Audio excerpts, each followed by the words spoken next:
प्रयागराज से बड़ी खबर आ रही है। आपको बताते चले, प्रधानमंत्री नरेंद्र मोदी 21 दिसंबर को प्रयागराज पहुंच रहे। प्रयागराज के संगम किनारे स्थित परेड ग्राउंड में प्रधानमंत्री नारी शक्ति के समर्थन में एक बड़े कार्यक्रम के मुख्य अतिथि के दौरे पर हिस्सा लेंगे। प्रधानमंत्री दोपहर 1 बजे प्रयागराज पहुंच जाएंगे। का माघ मेला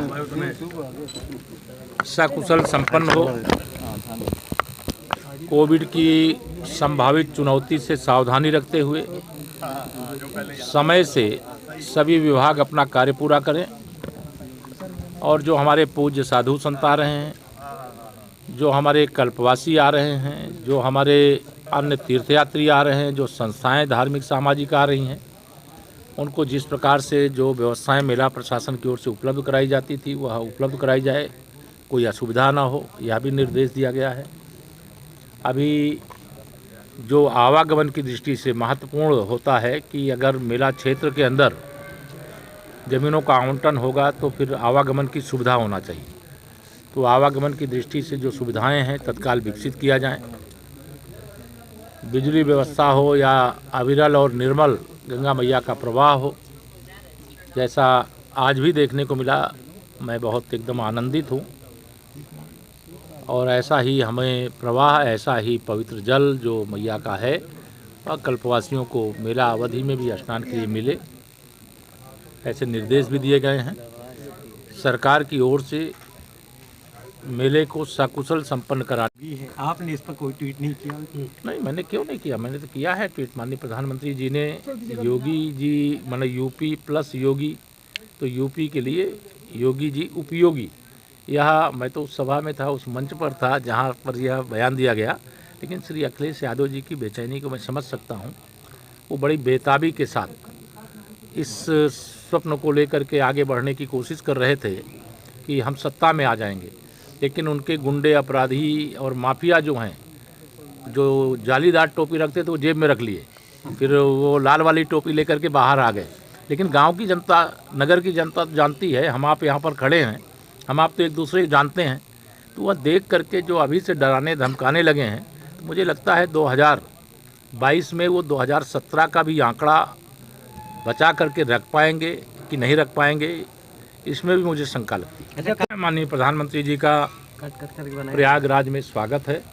मैं इसीलिए एक दिन पहले आ गया हूं, और एक दिन पहले आने के पीछे एकमात्र यही उद्देश्य था कि चल कर के वहाँ की व्यवस्थाएं देखी जाएं। और इतनी बड़ी एक तरह से मातृशक्ति का ये कुंभ, क्षेत्र में कुंभ लगने वाला है और माननीय प्रधानमंत्री जी का इस अवसर पर आगमन हो रहा है।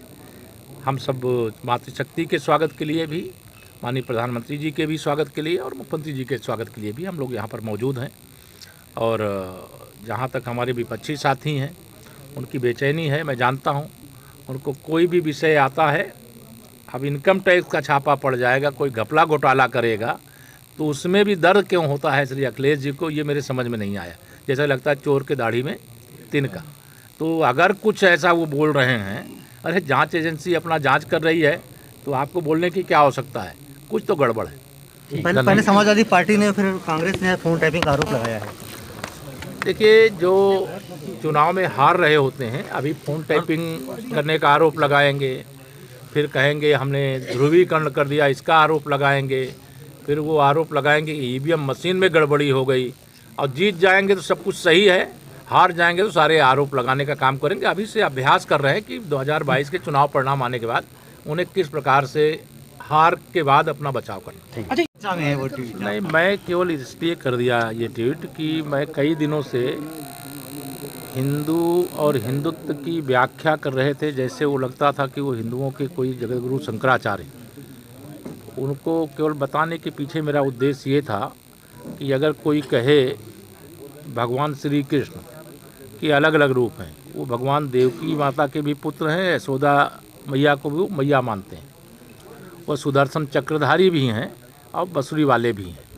तो मतलब जैसे कि उनके के लिए अंतर नहीं है। जैसे मैं श्री राहुल गांधी जी को ही, मैं और कुछ लिखने जा रहा था, बाद में मैंने उसको चेंज कर लिया।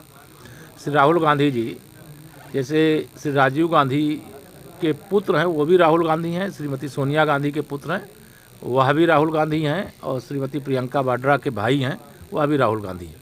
तो मैं यह मानता हूं कि ऐसे विषयों पर, जिस विषय को लेकर के उनको कुछ कहने बोलने का अधिकार नहीं होता है। ऐसे बयान वो विशेष तौर से कांग्रेस हो, सपा हो, बसपा हो, ऐसे दलों के नेताओं के द्वारा दिया जाता है, वो मैं अनुचित मानता हूँ। जो विषय पर जिनको व्याख्या करने का सामाजिक धार्मिक अधिकार है, उनको उस पर व्याख्या करनी चाहिए। वो राजनीति करते हैं, राजनीति करें और राजनीति में विचारधारा के आधार पर मुकाबला करें। अच्छा, मोदी जी ने